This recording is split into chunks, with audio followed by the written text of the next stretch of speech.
Welcome to another edition of Thought Leaders Live, where we talk with thought leaders in business, life, and all points in between. Today we've got an old friend, not an old, it's an age friend, but a friend I've known for Long-term friend, long-term, one term. Boy, 2017, maybe we met somewhere in that ballpark. probably 2015. 2015, David Fisher, D Fish, as Yeah. he's known. D Fish, thanks so much for joining us today. Thank you for having me. I don't hit the thought leader title, but I'm glad to sneak in here, you know? Yeah. Oh, you totally qualify, my man. You've got D Fish has got two books to his name so far. 13. 13. Okay. Do your research, Greg. 13 books to his Yeah. name. The two most recent, hyper connected selling Yep. and networking in the 21st century. You can see the poster in the background there. Yeah. D-Fish, speaker, coach. Oh yeah, I've got it right here in my notes. Author of 12. I've got 12 books. Then you get Thir 13. 13's coming. It just got to the editor Oh, last week. damn man.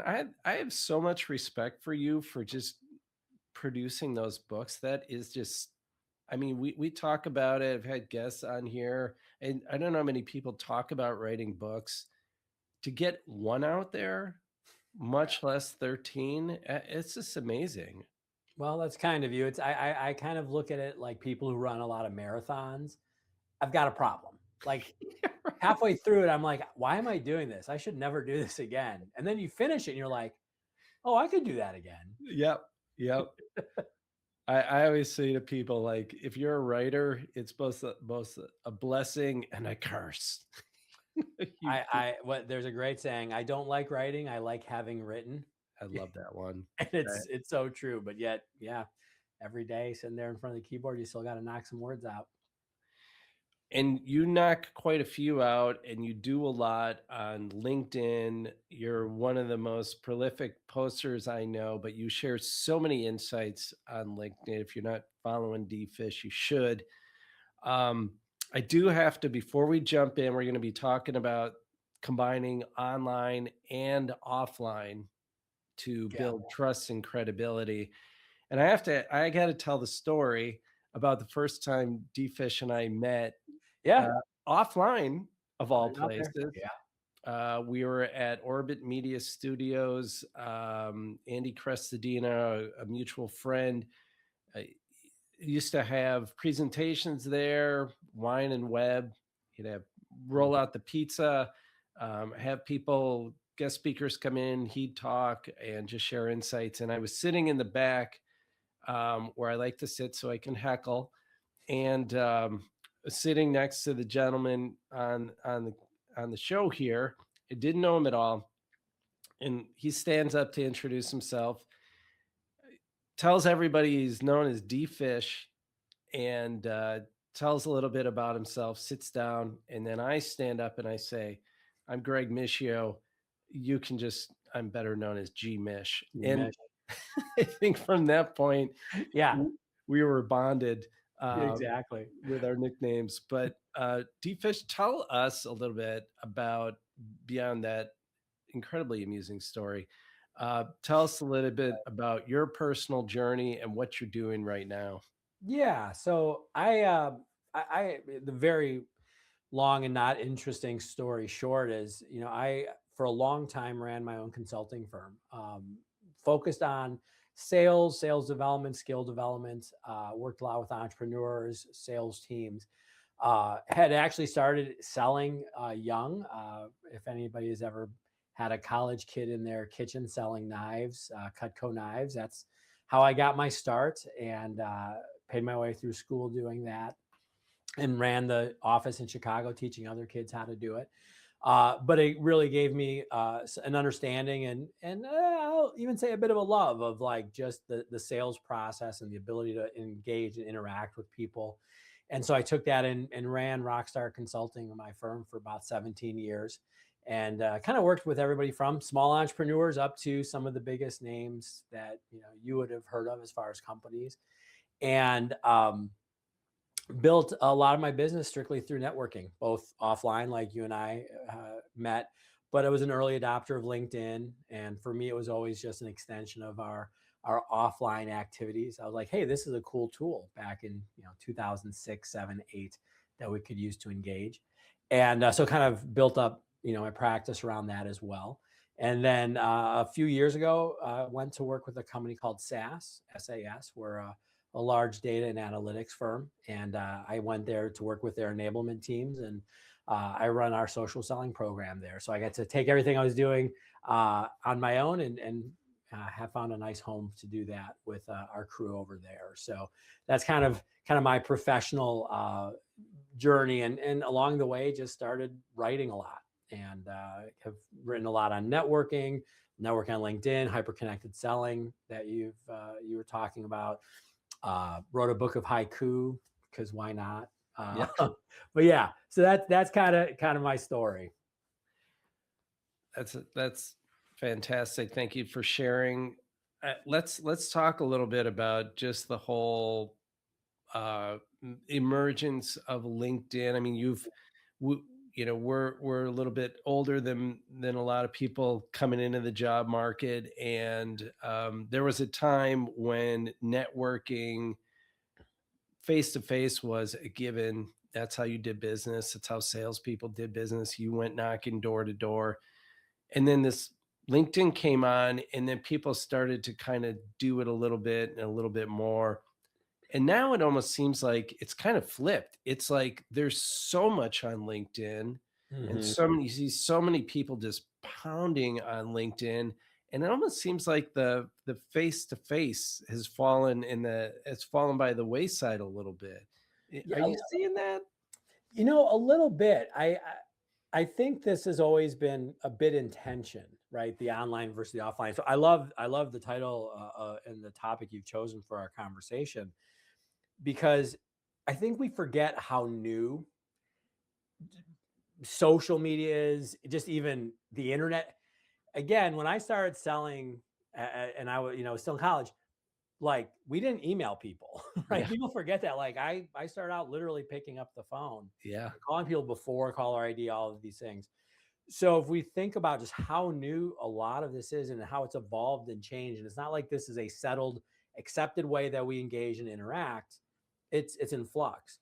yeah, I for years was trying to convince people that hey, LinkedIn or social is a good tool for you to use as an entrepreneur or salesperson. Like the biggest objection I would get was like, oh, that's not worth our time, yeah. right? Right. And then I think you saw with obviously there was a digital transformation happening, but then with the pandemic, that really accelerated it, where all of a sudden you couldn't be in person, and Right. so you had to be virtual. I mean, to be straightforward, my business exploded in 2020 and 2021 because all of a sudden, instead of me having to convince people that LinkedIn was useful, they're like, "That's all we can do. What do we do?" Yeah. Um, but what's also very interesting is I think once everybody kind of jumped in, it was great because people realized what it could do, but they also realized what it couldn't. And I think that to your point, what we're seeing is digital was kind of it gained some ascendancy, right? Like, oh, that is the I'm just we used to worry back 10 years ago, we're just all gonna sit in our office and only be pod people and talk to each other on, Facebook or so, LinkedIn. Whereas now we're realizing, I think, the limits of what digital or social engagement can do, right? Like we're like, oh, this is powerful, but do I really trust this person who I've never met? Yeah. Can I are they who they say they are? Do they have the expertise they say they do? And so ironically, I'm hearing a lot, especially when it's not on LinkedIn, but I'm hearing a lot of people say, you know what, I want to meet in person. I want to, like, we have a regular event that I know of, Andy, who you mentioned before. We have a regular get together in Chicago every month that has never been busier. It's not even a networking event. We're like, you can come hang out. And that's like what people want and like. So yeah, I think we're still kind of in tension and figuring it out, but I'm hopeful that we're going to find kind of that middle ground between the online and offline. Yeah, I think it's slowly starting to emerge, and I know like the younger generations now. We had Libby Rodney of the Harris poll on here, and she was talking about. I've seen some stats from her company just talking about the rise of analog with younger generations and record players and them wanting kind of yearning for what we used to have, D-Fish, in Yeah. terms of those face-to-face interactions and real world experiences. Knowing what you know from living that life, what are some ways that you can kind of connect your online presence with those real world relationships? That's a great question. I think part of it is really a mindset, which is the fact that we are going to combine the two. You mentioned kind of age, and I think age does play a part because for those of us who were around as the internet and social came around, we were like, oh, this is separate. This is different. Hmm. Right. So we would kind of separate the two. And then you have a digital native who is like immersed in the digital and the offline is hard to get. Excuse me. I think the mindset of we're going to use both is really important. Hmm. And so finding ways, oh, excuse me, one Yeah, go moment. ahead. Take a sec. We're all good. It's not like we're live and everybody's waiting Yeah, or right. could be Right. worse. There's nobody there listening, listening in. But I think, like on a very practical level, what does that mean? Um, Taking your offline interactions, right? It's meeting with a customer, it's meeting with, it's going to a networking event, right? I mean, I had a post recently about the power of business cards and that physical exchange of like, hey, I want you to know who I am and what I'm about. You can follow up. Like, that's powerful. But then going, okay, I've got that.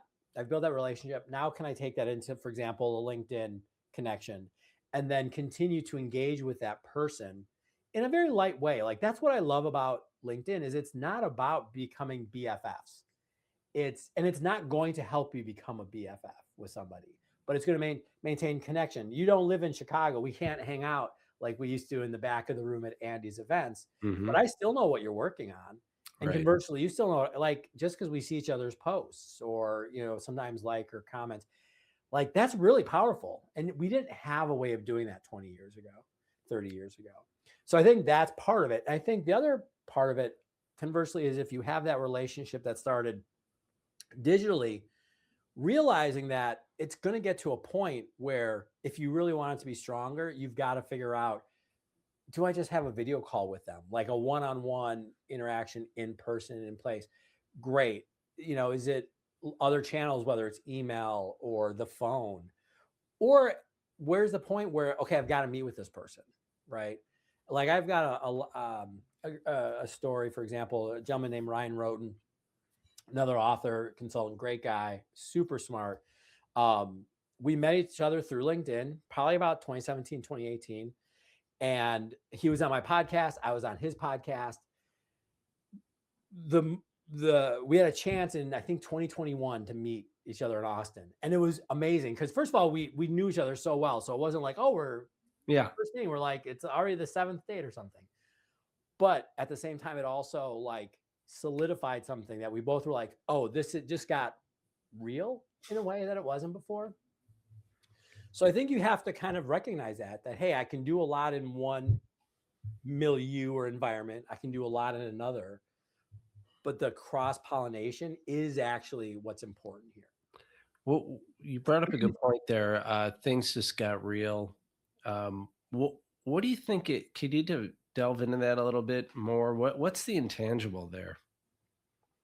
Yeah, there's some interesting research on this. Um, Human presence is really hard to replicate, and it's really interesting. Not just the facial expressions that we have, because you can actually put people back to back and they talk, and like something is missing from that, like it's a facing. I'm not sure. Like if I knew this, I could write another book and Yeah. like yeah. Um, But what's interesting about that question is even if you and I can't define it, we could ask anybody about it and they will all go, yes, there's something when you're standing in front of a person, it's different, right? It's literally going, oh, I know how tall you are. You know, our company headquarters are in North Carolina, and I worked for a while. I worked remote out of the Chicago area, and I was working with a lot of people for months before I had a chance to go and visit. And I jokingly said when I would meet people, I go, "Hey, it's great to see you have legs." And everybody just started laughing. Yeah. But that's the thing. Like we were used to seeing what you and I are seeing of each other right now, and it was just literally like, "Oh, you're tall, you're short." Your physical presence, we have a physicality, and not to say that an online interaction or engagement or relationship isn't quote unquote real, but offline is realer, right? And it's really hard to replace that. Yeah, there is that kind of mystique to it. I've heard people talk about it's kind of like a work of art. You might see a Picasso Yeah, in art books, but when you're next seeing the actual painting in person, it has this kind of aura, and it's almost like trying to describe like what quality is. You can't really define it, but you feel it, and you feel, and maybe that's it. It evokes some kind of emotional feeling, yeah, and just like, great advertising evokes emotion and it gets us to respond. If you heighten that emotional level, maybe that's building that connection that we're talking about, and takes it to another level. It's a much more intimate human experience. It's not only reality, but it is kind of that connection that we all crave, and that makes us happy, makes us yeah. respond, gives us a dopamine hit. And then you want more of that, and you crave it, and it imprints in your mind that it's a real thing and it's valid. Yeah, we have pictures of the entire Earth everywhere, every beautiful vista, every scene. Take your favorite place that you've ever been. You could have looked at a picture, but you went there and you look. I mean, whether that's looking over the cliffs of Moher in Ireland, whether that's going to a temple in Thailand, both experiences that I've had, the picture is not the same, right, as being there. And I think that maybe is on a grander level, but even just, yeah, just you and I sitting together having a drink, right, or having a cup of coffee at a cafe is going to be different than this experience, right? Can ever be. And that's okay. Like we don't have to explain everything about being human to know that it's important. Yeah, and but I think sometimes we do need to remind ourselves that in this world of digital and asynchronous Mhm. communication, it's really critical. So tell me, let's switch a little bit to the process of building those connections and Yeah. how to make them. So, you talk a lot, you write a lot about being consistent online, and then authentic and things like that. Yeah.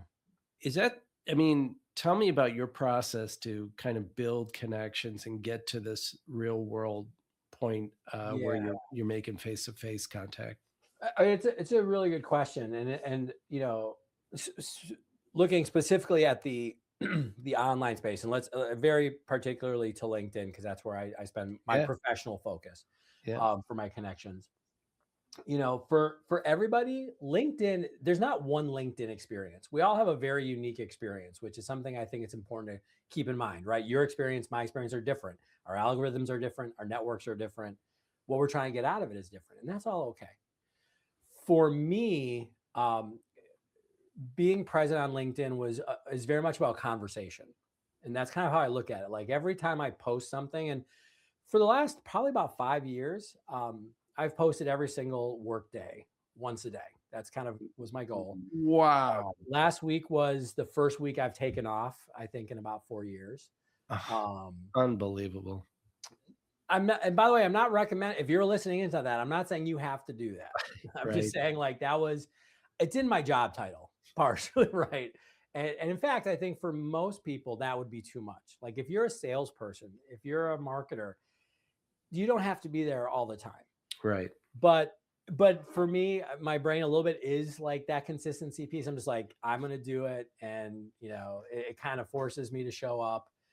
But I always wanted to again start a conversation with somebody. Whether that literally was they commented back into that post and we talked there, or if it was just a conversation in their mind, right? I'm planting a little seed. Here's what I'm doing. Here's what I'm working on. Um, and sometimes it was like an insight, or I talk a lot about sales and networking, relationship building, um, entrepreneurship. If I can like teach, great. If not, sometimes I did want to just say, here's what I'm working on in my life, or here's a success I've had. I think a lot of people sometimes rightly don't like LinkedIn because there's a lot of self puffery, right? Or they're like, hey, look at me, I'm so good. Mhm.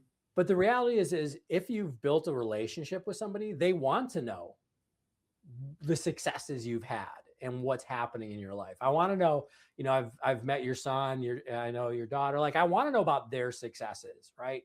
Because again, that would be part of our conversation. In fact, it was before we hit live, right? Yeah, right.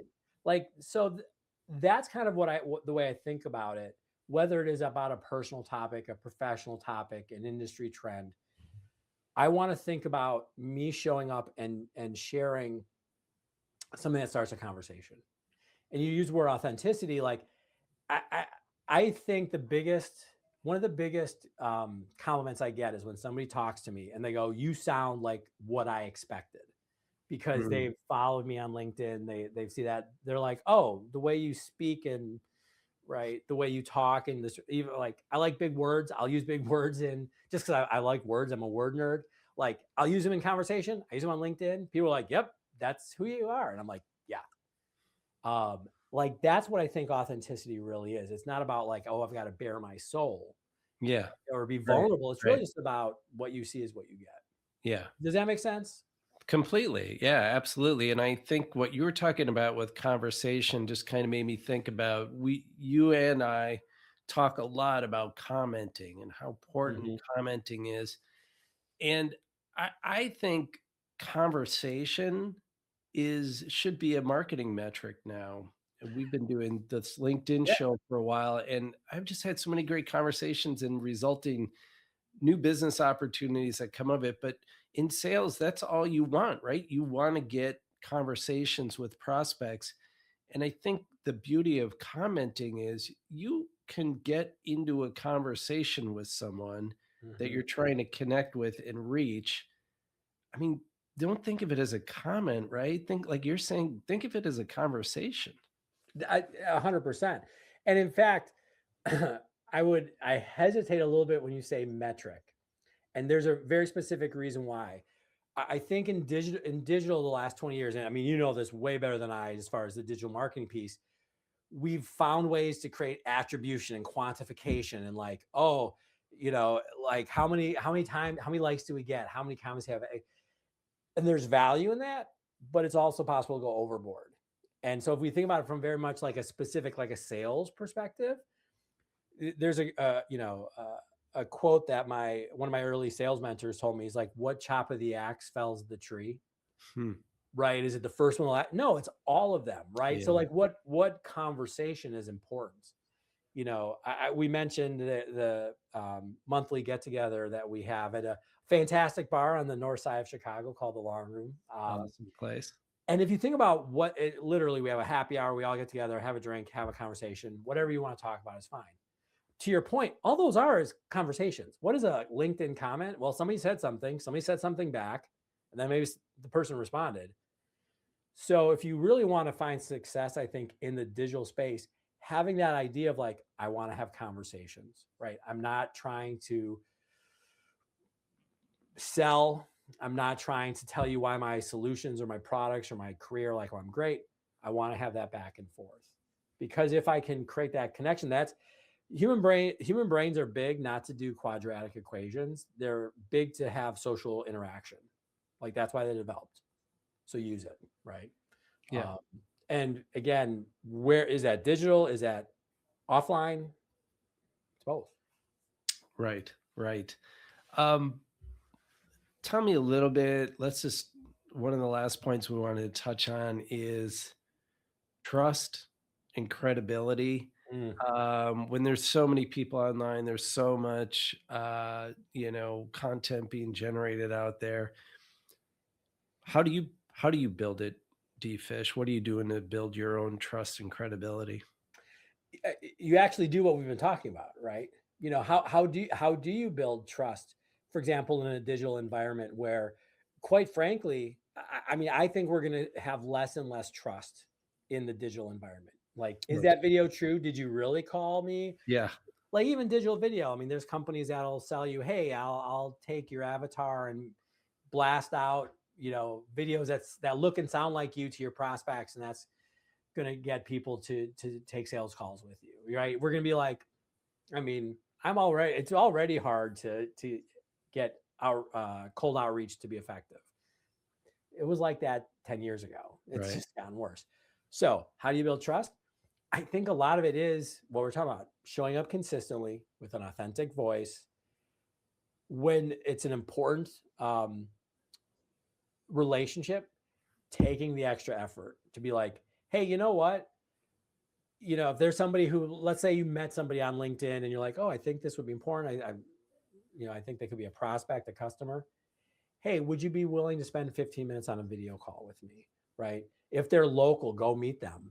Depending on what you're doing, get on a plane, go and meet that. Like, meeting that person face to face. Again, that can't be replaced, right? And because we have less trust in the digital, um, I think we're going to see a lot of digital outreach is going to be really challenging, and I don't know what the future of that looks like. Um, the other thing I would suggest that I think is always been important, but maybe we'll remember how important it is the power of the introduction, is the power of the networking connection you make. I'm not that high up in anybody's sales outreach ICP, right? I'm not getting a lot of outreach. I get some, but not a ton. But I'll be straightforward. I do not respond to cold outreach at all, right? I don't open cold emails. I don't take cold calls, right? And again, I'm not, and I, by the way, don't know a lot of people who do regularly answer those. No. However, if somebody sent me an email and said, hi, D-Fish, you don't know me, but Greg Michio recommended that I talk to you, I take those calls.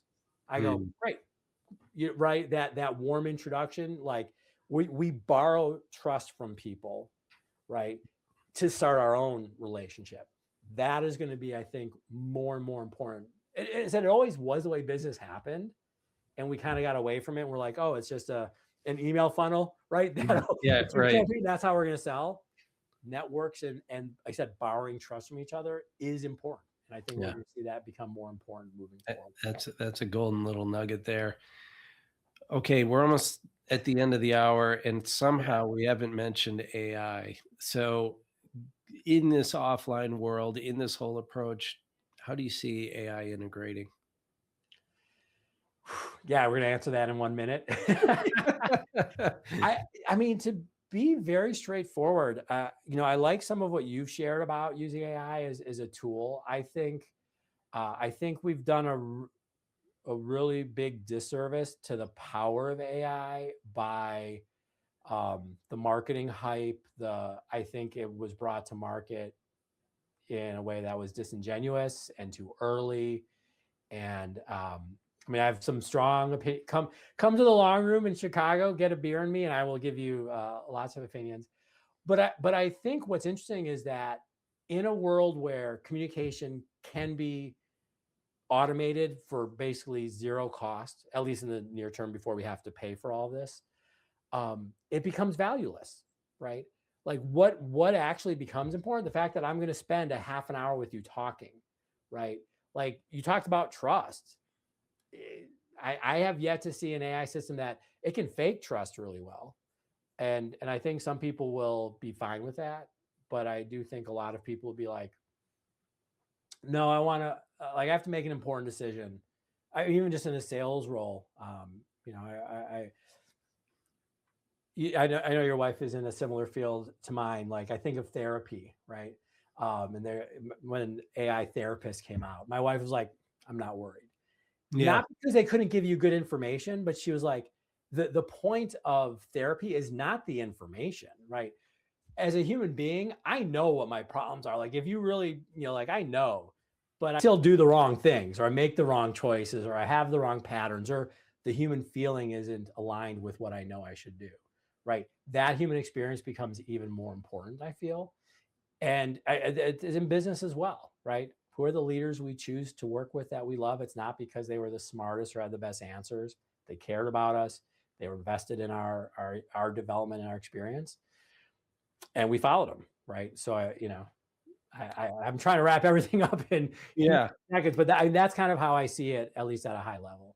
I agree. And I would say that if I could chime in on this, that as far as AI goes, with what we've been talking about, the way AI is working for me on the writing level is not to use it to replace, but to enhance. So Yeah, everything we've talked about here today, create your own process, figure out how you're going to go from this digital experience to offline, and then see how AI can help you in the process, how it can make, you more efficient, that's exactly it. help you create that list, whatever. Yep. Experiment. I think the hype behind AI goes away once you actually use the tool and you apply it to Right. your own self, right? I mean, then the rubber hits the road and you really see, can this replace me, or is this all somebody's making a lot of coin off of the hype? Right. And if and you had a post on this recently on LinkedIn where you said, "Hey, here's my writing process," and I loved how you plugged it in. AI was it was a very specific use case to do some testing and some validation of ideas and right. That's Hey, that's always great stuff. Like to be straightforward with writing, I've written literally millions of words, right? I'm a pretty good self editor. Yeah. Not everybody has that experience. And so to have somebody who can help them do it, fantastic, right? Yeah. Show up better, great. But yeah, to think that it's going to make you a thought leader when you aren't one, you got to have the thoughts first, right? And then you can help craft them and make them easily digestible. Yeah. Oh man, we could go on forever about starting talking about the whole writing process. But Sometime. we'll have to save that for the long room, D Fish. Sounds good. Thank you so much for jumping on the show. If somebody wants to get in touch with you, learn a little bit more about what you're doing, maybe even engage with SaaS, how do they do that? Yeah. I mean, the best way is just LinkedIn. We've talked about it. I am there pretty regularly. Just search for David, JP Fisher or D Fish. There's a lot of David Fishers. But yeah, please do connect with me. Always happy to have a chat. As long as you're a human being, which if you're coming from here, I'm sure you are. But and you can find all my books on Amazon. They're all over there. So yeah, just reach out and connect, and we can have some conversations over there. Okay. And really looking forward to the new book launch, and congratulations on lucky number 13. Thank you. All Appreciate right. it. Thanks everybody for joining us. Another edition of Thought Leaders Live. We'll catch you on the next show.